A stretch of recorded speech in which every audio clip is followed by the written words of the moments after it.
Okay, friends, for our experiment, you're going to need some plastic wrap. You're going to need some pipe cleaners, a rubber band, and then a bowl of some kind. I've got a stainless steel bowl, and if you notice, I've wrapped the plastic wrap around and put the rubber band all the way around. Okay, so for the pipe cleaners, what you're gonna do is you're gonna wrap them around your fingers. You can make them as small or as fat as you want.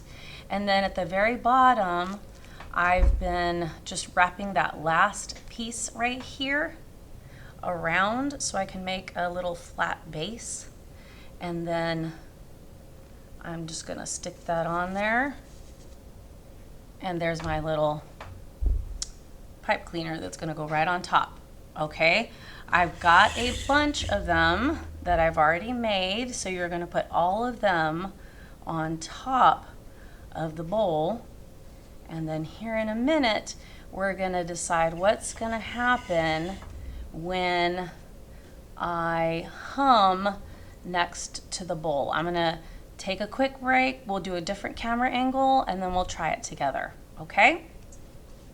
Okay, friends, I've got my pipe cleaners on top of the bowl, and it's a little bit of an experiment to figure out where to put your lips, and you're gonna hum while touching the bowl or the plastic wrap. You'll have to see which one works best for you, but I'm gonna try and see what happens, okay?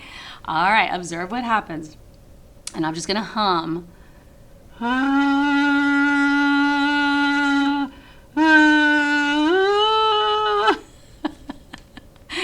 My lip is touching the side of the bowl and my mouth is on top of the plastic wrap, and I think that works the best.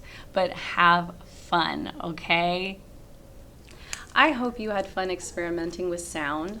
The reason the pipe cleaners dance is because the sound your voice makes creates sound waves, which makes the plastic wrap vibrate. The vibrations make the pipe cleaners dance or move.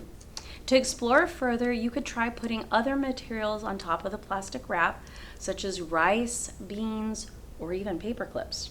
Please let us know what happened during your experiment. Thanks for joining us.